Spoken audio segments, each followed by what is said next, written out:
Welcome into my studio. My name is Jerry. I'm a filmmaker and educator, and today we're going to learn how to turn color photos into black and white using Canva. So grab your images and let's get started. For this experiment, I'm just taking some color frame grabs from my feature film, Seize the Carp, and I'm going to try to turn them into black and white. I don't know what this is going to look like, but I've also wondered what would happen if I took all the color away. And so this might be something you're wondering as well. So we're going to look and see how can we actually take this color image, turn it into black and white, and see what's possible. I have my image here, and now we're going to go into the tools. So we're going to go into edit, and the first thing you might want to do is just take away the saturation. And that's kind of where we always start with these things, is just taking away the saturation. But in color, we have a lot of different hues. In black and white, we just have different tones of gray and black. So we need to add back in some depth and dimensionality by using some of these other tools. So we're going to jump in here, we're going to play around with some brightness and some black levels and some shadows. And so you can see whenever I'm playing with these, the brightness is starting to come back up. This was an image that was at night, and if I go back into reset these adjustments, you'll see that these are kind of bright down here from all the lights that were happening. So I want to try to keep that in there, but when I take away the saturation, I lose some of this depth.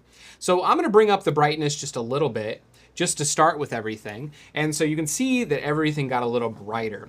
We're also worried about skin tones and things like that when we're trying to take it to black and white. So I'm gonna add a little bit more contrast back in, and you can see how that's just barely adjusting it. And now with my highlights, you can see I can make that part down at the bottom even brighter. So I'm gonna do that for a while. Here in a second, I'm gonna take away the light again. I'm gonna bring that back down, but for now I wanna bring everything up.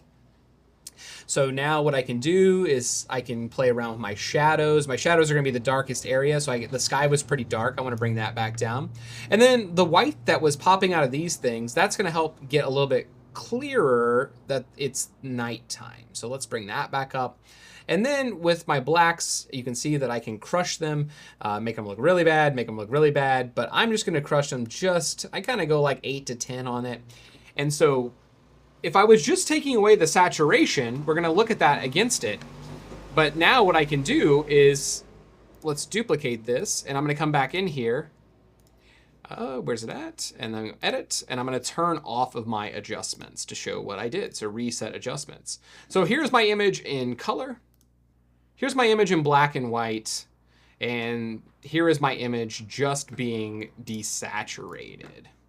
So when you're putting your images together, make sure you're playing with more than just the saturation. I know that's a good place to start, but black and white images are more than just a desaturated image, especially if you're taking them from color. So I hope this was helpful, and I look forward to seeing what you create. Have a great day. If you're a filmmaker or a photographer, there's a lot of education on here of how to come up with ideas, get your films out in the world, all that kind of stuff. So if there's something I've left out or you'd like to learn more about, then please drop that below in the comments. And I look forward to seeing you around the studio more often. So have a wonderful day, and I'll see you next time.